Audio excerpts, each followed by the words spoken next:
Capítulo 8. El croquet de la reina. Un gran rosal se alzaba cerca de la entrada del jardín. Sus rosas eran blancas, pero había allí 3 jardineros ocupados en pintarlas de rojo. A Alicia le pareció muy extraño, y se acercó para averiguar lo que pasaba, y al acercarse a ellos oyó que uno de los jardineros decía: «Ten cuidado, Cinco, no me salpiques así de pintura».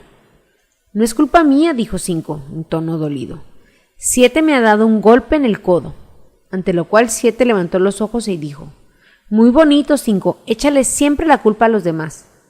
«Mejor será que calles esa boca», dijo Cinco. «Ayer mismo oí decir a la reina que debía cortarte la cabeza». «¿Por qué?», preguntó el que había hablado en primer lugar. «Eso no es asunto tuyo, Dos», dijo Siete. «Sí es asunto suyo», protestó Cinco, «y voy a decírselo. Fue por llevarle a la cocinera bulbos de tulipán en vez de cebollas». Siete tiró la brocha al suelo y estaba empezando a decir: «Vaya, de todas las injusticias», cuando sus ojos se fijaron casualmente en Alicia, que estaba allí, observándolos, y se cayó en el acto. Los otros 2 se volvieron también hacia ella, y los 3 hicieron una profunda reverencia. «¿Querrían hacer el favor de decirme?», empezó Alicia con cierta timidez, «¿por qué están pintando estas rosas?». 5 y 7 no dijeron nada, pero miraron a Dos. Dos empezó una vocecita temblorosa: «Pues verá usted, señorita, el hecho es que esto tenía que haber sido un rosal rojo, y nosotros plantamos uno blanco por equivocación, y si la reina lo descubre nos cortará todos la cabeza, ¿sabe? Así que ya ve, señorita, estamos haciendo lo posible, antes de que llegue para...». En ese momento Cinco, que había estado mirando ansiosamente por el jardín, gritó: «¡La reina, la reina!», y los 3 jardineros se arrojaron inmediatamente de bruces en el suelo. Se oía un ruido de muchos pasos, y Alicia miró a su alrededor, ansiosa por ver a la reina. Primero aparecieron 10 soldados, enarbolando tréboles. Tenían la misma forma que los 3 jardineros, oblonga y plana, con las manos y los pies en las esquinas. Después seguían 10 cortesanos, adornados enteramente con diamantes, y formados como los soldados de 2 en 2. A continuación venían los infantes reales, eran también 10, y avanzaban saltando, cogidos de la mano de 2 en 2, adornados con corazones. Después seguían los invitados, casi todos reyes y reinas, y entre ellos Alicia reconoció al conejo blanco. Hablaba atropelladamente, muy nervioso, sonriendo sin ton ni son, y no advirtió la presencia de la niña. A continuación venía el ballet de corazones, que llevaba la corona del rey sobre un cojín de terciopelo carmesí. Y al final de este espléndido cortejo avanzaba el rey y la reina de corazones. Alicia estaba dudando si debería o no echarse de bruces como los 3 jardineros, pero no recordaba haber oído nunca que tuviera uno que hacer algo así cuando pasaba un desfile. Y además, pensó, ¿de qué servirá un desfile si todo el mundo tuviera que echarse de bruces, de modo que no pudiera ver para nada? Así pues se quedó quieta donde estaba y esperó. Cuando el cortejo llegó a la altura de Alicia, todos se detuvieron y la miraron, y la reina preguntó severamente: «¿Quién es esta?». La pregunta iba a dirigir al ballet de corazones, pero el ballet no hizo más que inclinarse y sonreír por toda respuesta. «¡Idiota!», dijo la reina, agitando la cabeza con impaciencia, y volviéndose hacia Alicia le preguntó: «¿Cómo te llamas, niña?». «Me llamo Alicia para servir a su majestad», contestó Alicia en un tono de lo más cortés, pero añadió para sus adentros: «Bueno, a fin de cuentas no son más que una baraja de cartas, no tengo por qué sentirme asustada». «¿Y quiénes son estos?», siguió preguntando la reina, mientras señalaba a los 3 jardineros que yacían en torno al rosal, porque claro, al estar bruces solo se veía la parte de atrás, que era igual que en todas las cartas de la baraja, y la reina no podía saber si eran jardineros o soldados o cortesanos, o 3 de sus propios hijos. «¿Cómo voy a saberlo yo?», replicó Alicia, asombrada de su propia audacia. «No es asunto mío». La reina se puso roja de furia, y tras dirigirle una mirada fulminante y feroz empezó a gritar: «¡Que le corten la cabeza! ¡Que le corten!». «¡Tonterías!», exclamó Alicia en voz muy alta y decidida, y la reina se calló. El rey le puso la mano en el brazo y dijo con timidez: «Considera, cariño, que solo se trata de una niña». La reina se desprendió furiosa de él y dijo al ballet: «¡Dale la vuelta a estos!». Y así lo hizo el ballet, muy cuidadosamente con un pie. «¡Arriba!», gritó la reina en voz fuerte y detonante. Y los 3 jardineros se pusieron en pie de un salto y empezaron a hacer profundas reverencias al rey y a la reina, a los infantes reales, al ballet y a todo el mundo. ¡Basta ya!, gritó la reina. «Me estáis poniendo nerviosa». Y después, volviéndose hacia el rosal, continuó: «¿Qué diablos habéis estado haciendo aquí?». «Con la venia de su majestad», empezó a explicar Dos, en tono muy humilde, e hincado en el suelo con una rodilla mientras hablaba. «Estábamos intentando...». «Ya lo veo», estalló la reina, que había estado examinando las rosas. «¡Que les corten la cabeza!». Y el cortejo se puso de nuevo en marcha, aunque 3 soldados se quedaron ahí para ejecutar a los desgraciados jardineros que corrieron a refugiarse junto a Alicia. «No os cortarán la cabeza», dijo Alicia, y los metió en una gran maceta que había allí cerca. Los 3 soldados estuvieron algunos minutos dando vueltas por allí, buscando a los jardineros, y después se marcharon tranquilamente tras el cortejo.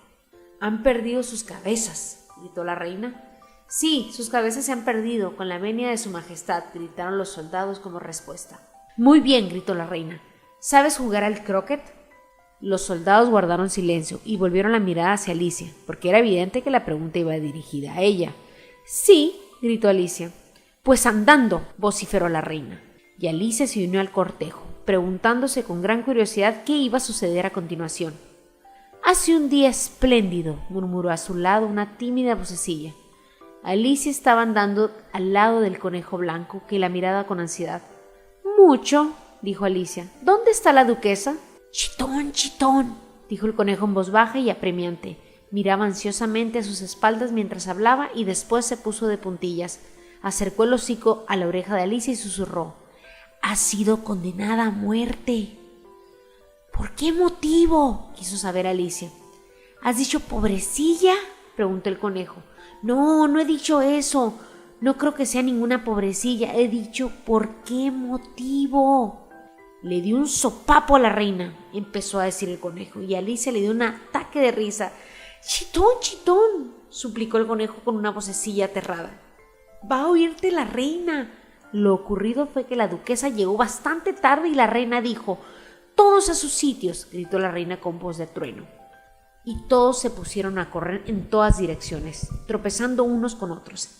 Sin embargo, unos minutos después ocupaban sus sitios y empezó el partido. Alicia pensó que no había visto un campo de croquet tan raro como aquel en toda su vida. Estaba lleno de montículos y de surcos. Las bolas eran erizos vivos, los mazos eran flamencos vivos, y los soldados tenían que doblarse y ponerse en 4 patas para formar los aros.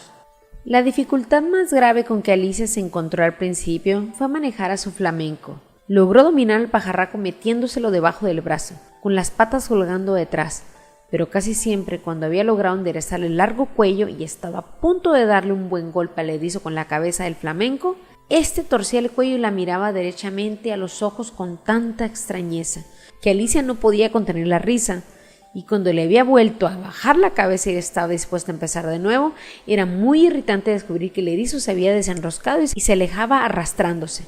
Por si todo esto no bastara, siempre había un montículo o un surco en la dirección en que ella quería lanzar el erizo, y como además los soldados doblados en forma de aro no paraban de incorporarse y largarse a otros puntos del campo.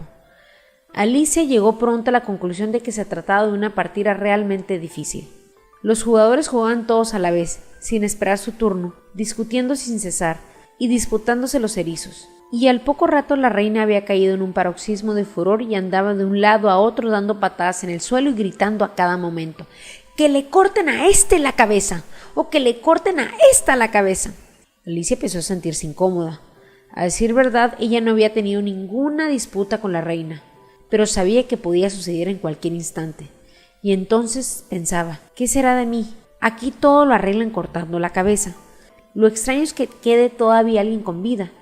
Estaba buscando pues alguna forma de escapar y preguntándose si podía irse de allí sin que la vieran, cuando advirtió una extraña aparición en el aire. Al principio quedó muy desconcertada, pero después de observar unos minutos descubrió que se trataba de una sonrisa y se dijo: «Es el gato de Cheshire. Ahora tendré a alguien con quien poder hablar». «¿Qué tal estás?», le dijo el gato, en cuanto tuvo hocico suficiente para poder hablar. Alicia esperó hasta que aparecieran los ojos, y entonces le saludó con un gesto. «De nada servirá que le hable», pensó, «hasta que tenga orejas o al menos una de ellas».